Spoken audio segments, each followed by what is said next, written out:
The final technique I want to talk about in the technique section of successful drumming is rudiments. Now, there are 40 standard rudiments, and I'm not going to go through every single one of them. Don't worry, we're not going to be here for 2 days.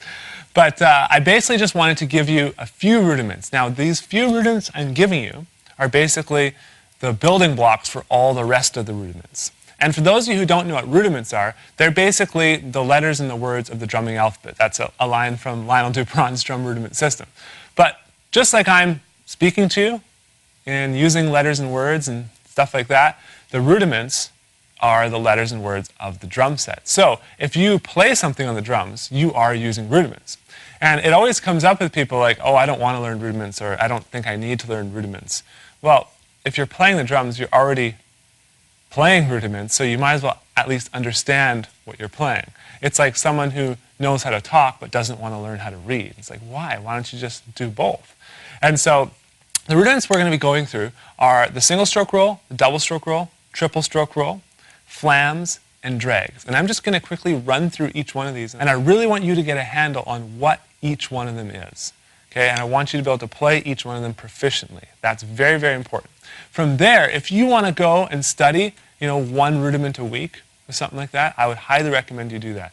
Lionel Duperon has something out called the drum rudiment system, which basically takes all these rudiments and he teaches you them, but then he also shows you how to apply them on the drum set, which is just unbelievable. Like I said, I can't do all that. We're going to be here for a long time then. But let's go through these 5 rudiments now. So like I said, we start with the single stroke roll. What is a single stroke roll? You probably know this by now. It's just a straight right, left, right, left.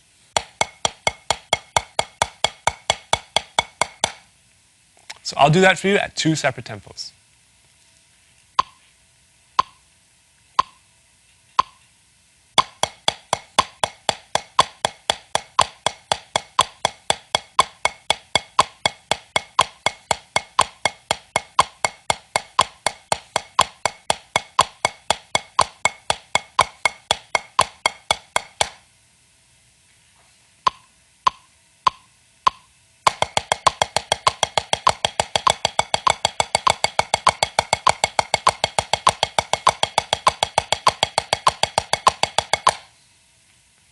The double stroke roll is basically just like it sounds.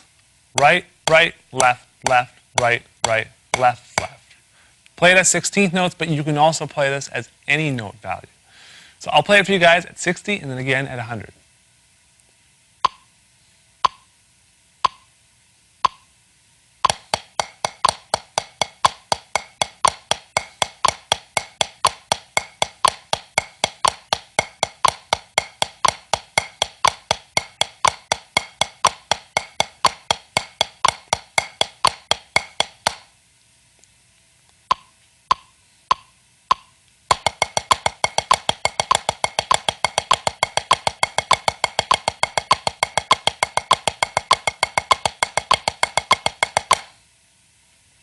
The next rudiment is the triple stroke roll.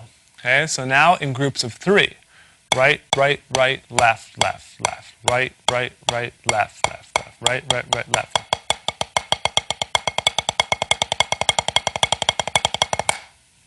Eventually, you can go ahead and start bouncing it. You can play it with wrists. You can play it using molar. You can play it exclusively using fingers. There's many, many different things you can do with the triple stroke roll.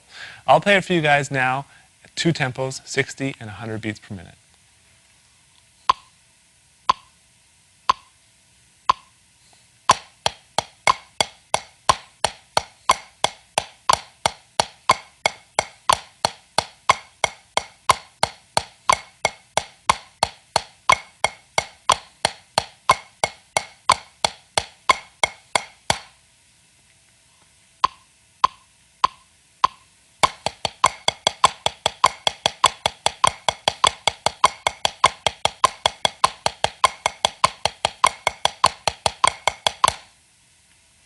The 4th rudiment I want to talk about is flams.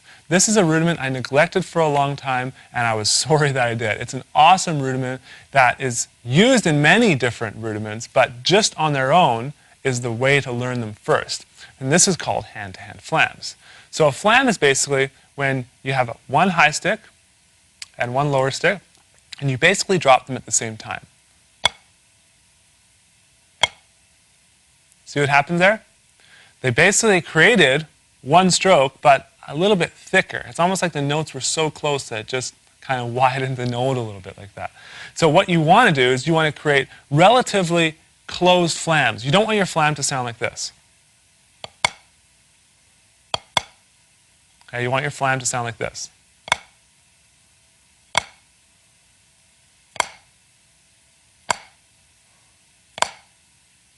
It's also really good to practice flams with both hands, okay? Just as I've written it. It goes right hand flam, left hand flam, right hand flam, left hand flam. Okay, practice that and you will start seeing the payoffs when you transfer this kind of stuff to your drum set. I know it looks simple, it sounds simple, but it's so, so valuable. All right, I'll play this one for you guys at 2 separate tempos.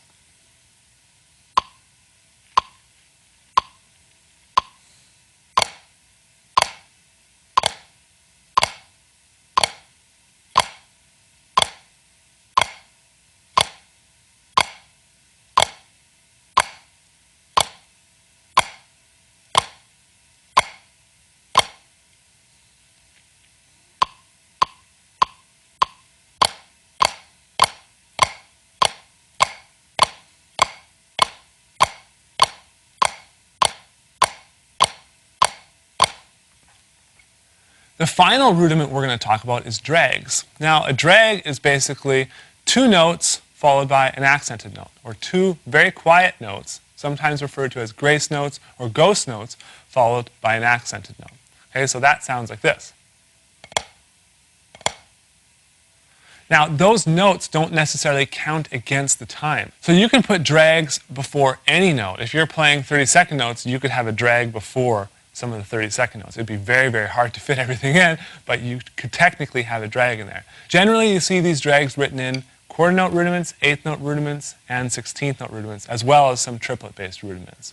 But they're very, very valuable to learn because you can place them anywhere. I use drags in my grooves all the time, so it's very, very important to learn. So I'll play this one for you guys at 2 separate tempos.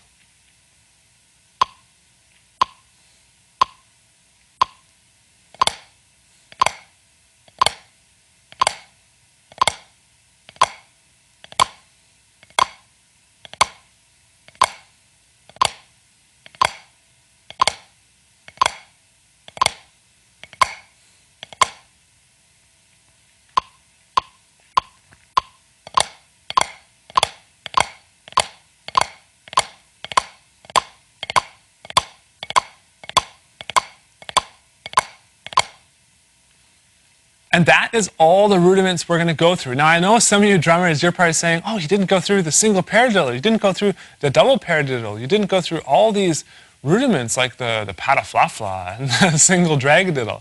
And that's because I really wanted to focus on the rudiments that are the building blocks of all the other rudiments. Okay? Now, you can build the single paradiddle out of the single stroke roll and the double stroke roll. Right, left, right, right. Left, right, left, left. Okay, so we have our singles, right, left. We have our doubles, right, right. Singles, left, right. Doubles, left, left. Same thing with pataflafla. What do we have there? We have a flam, okay. Then we go to singles, left, right. Then we go to flam, left-hand flam, right, left. Okay, so all these rudiments, you can put them together and you can make anything with them. Literally, you can make so many crazy combinations on the drum set. You could study rudiments for the rest of your drumming days and you would never finish. Now, one thing I want to tell you guys is don't get overly saturated in this technical kind of stuff. And I'm going to kind of say this in closing of the full techniques portion of successful drumming.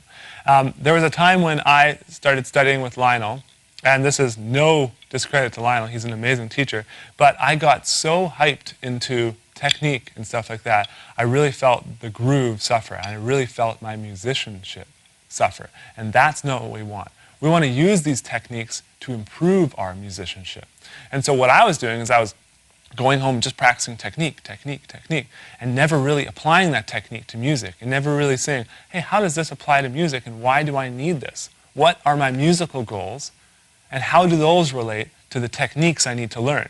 So if you want to be a really, really fast, metal drummer and play metal music, well then obviously you need to study foot techniques. It's a waste of time studying foot techniques if you have no desire to do that musically.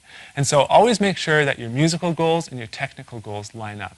And then your groove will never suffer. Okay? That's the worst thing that can happen for you. So that's why I kind of gave you manageable progress reports within every single one of these technical sections, because I really want you to get through it, learn it, and then move on to the next one. You know, get this toolbox of techniques and then start applying them to music. So what I want you to do is just play through these rudiments, learn them at the suggested tempos, and then go ahead and move on to the next section called the grooves, which is a great section which actually starts to show you how to build fills and to create some really, really cool drum beats.